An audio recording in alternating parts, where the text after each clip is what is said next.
Brussels, 15th August 2014. European Union Foreign Affairs Extraordinary Meeting. Main results of the Council regarding Iraq, Ukraine, Gaza and Libya. Iraq. The EU today reiterated its firm commitment to Iraq's unity, sovereignty and territorial integrity. Ministers expressed more specifically their concern about the dire humanitarian situation and the deterioration of the security situation in Iraq as a result of the assaults by ISIL. The Council welcomed the decision by individual member states to respond positively to the call by the Kurdish regional authorities to provide urgently military material.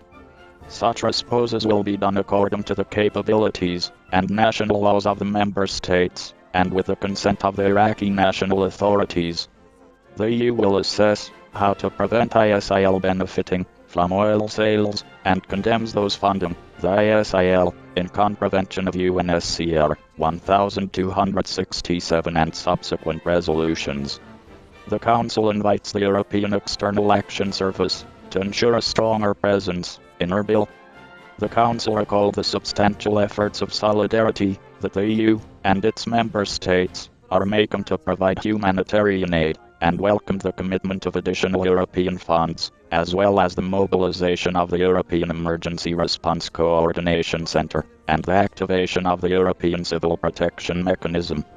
The EU welcomes the nomination of Mr. Haider al-Abadi as Prime Minister-designate, and expresses its continued support for the constitutional process. Ukraine. The EU expressed its concern at the worsening crisis in eastern Ukraine and its humanitarian impact on the civilian population. Ministers expressed their support to the sovereignty, territorial integrity, unity and independence of Ukraine.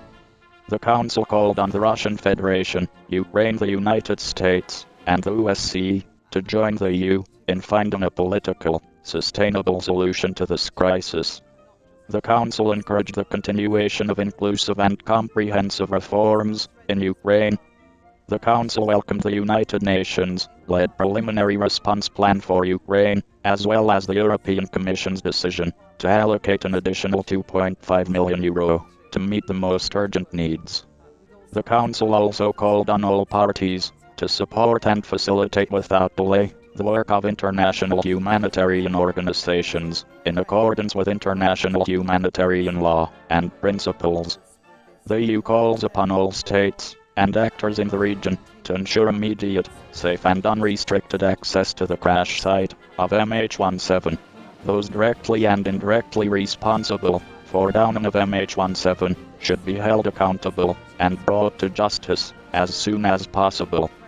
The EU noted that the grounds for the imposition of restrictive measures against the Russian Federation remain valid, and regrets the Russian Federation's announcement of measures targeting imports of certain agricultural products originating in the EU. An extraordinary meeting of the Agriculture and Fisheries Council has been convened for early September to assess the impact of these measures and the appropriate response.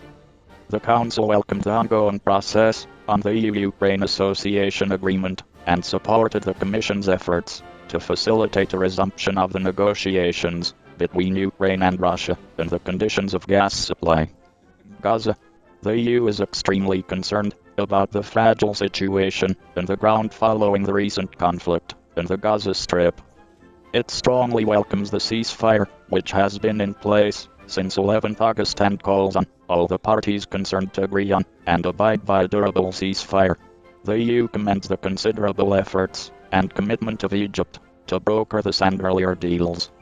The EU remains concerned about the disastrous humanitarian situation in the Gaza Strip. All terrorist groups in Gaza must disarm. In this context, and subject to the requests of our partners, based on the outcome of the Cairo talks, the EU reiterates its readiness to contribute to a comprehensive and sustainable solution, enhancing the security, welfare and prosperity of Palestinians and Israelis alike. The EU will develop options for effective and comprehensive action in the following areas: movement and access, capacity building, verification and monitoring, humanitarian relief and post-conflict reconstruction and rehabilitation through international donor efforts, including the eventual organization of a donors conference.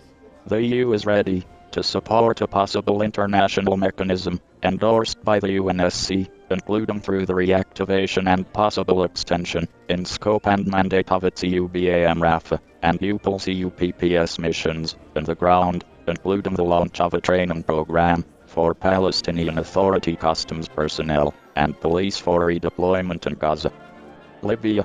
The EU reiterates its condemnation of the increasing violence in Tripoli, Benghazi and elsewhere in the country, and its devastating effect on the lives of the civilian population, and is strongly concerned by the threats it represents for regional security and for the European Union.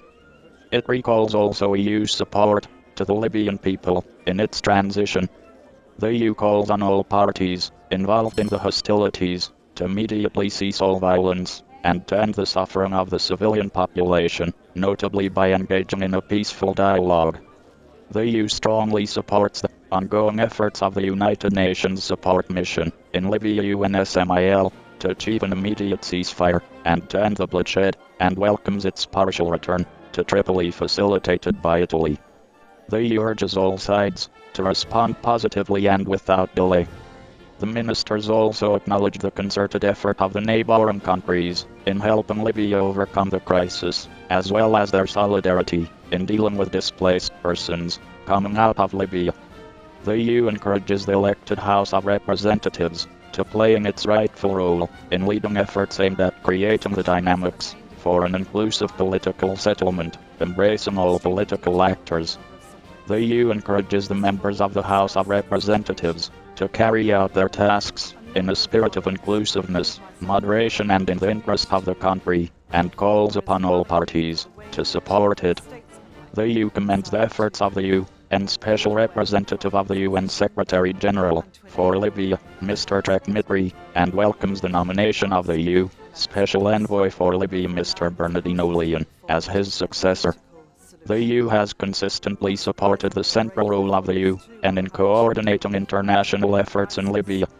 The EU sees the appointment of Mr. Leon as an acknowledgement of the EU's engagement, and recalls, in this regard, its efforts for a successful Libyan transition, including through different support programs to the Libyan people for security, economic recovery, health and protection of vulnerable groups, amongst others.